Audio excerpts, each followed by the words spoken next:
بآخر تطورات قضية الطفلة نهال. وفي حديث حصري لقناة النهار، كشفت خالة الطفل الراحل نهال أن مراسم تشييع جثمان البرعم نهال ستكون بولاية وهران بطلب من والدتها.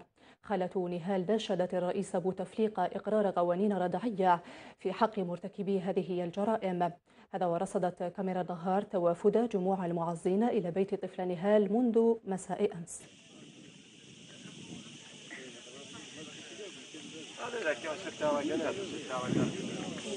قالنا هذا الخبر والله العلي العظيم، واحد عدوك ما تقدرش تتمنى له هذا الشيء، ماشي حاجه سهله. كنا عندنا امل زعما يلحقنا باللي بنت اختي تكون عايشه، زعما كي فاتت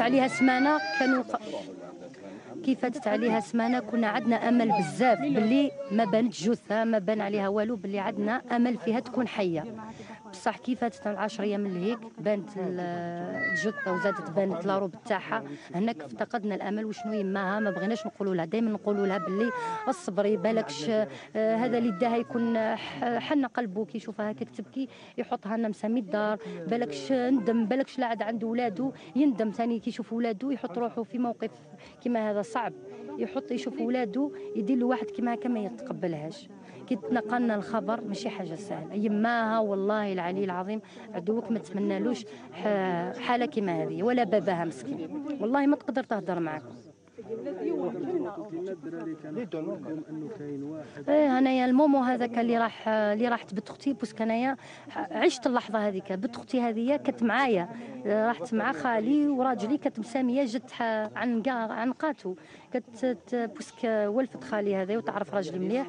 وهذه الطفله ماشي اللي ساهل زعما يديها، شغل عندها الصوت تزقي، شغل باينه عمليه اختطاف من المنزل، كان داير عليها بروغرام، فهمت. وزاد كانوا اطفال هذو تاعنا الصغار كانوا يلعبوا معاها، صافي شغل كان يستنى فينا دخلنا.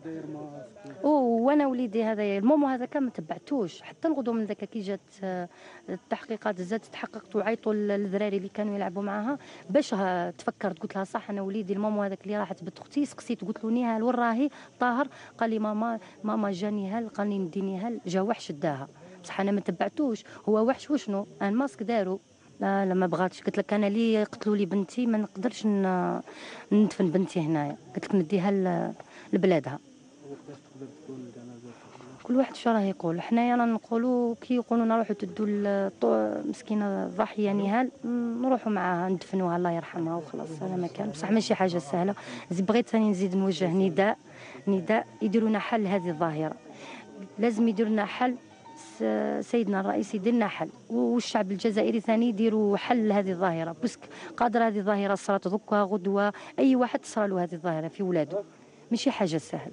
يديروا لنا حل تاع الاعدام، اللي يقتل الطفله ولا يدير لها كشما حاجه يديروا له حل الاعدام، هذا هو.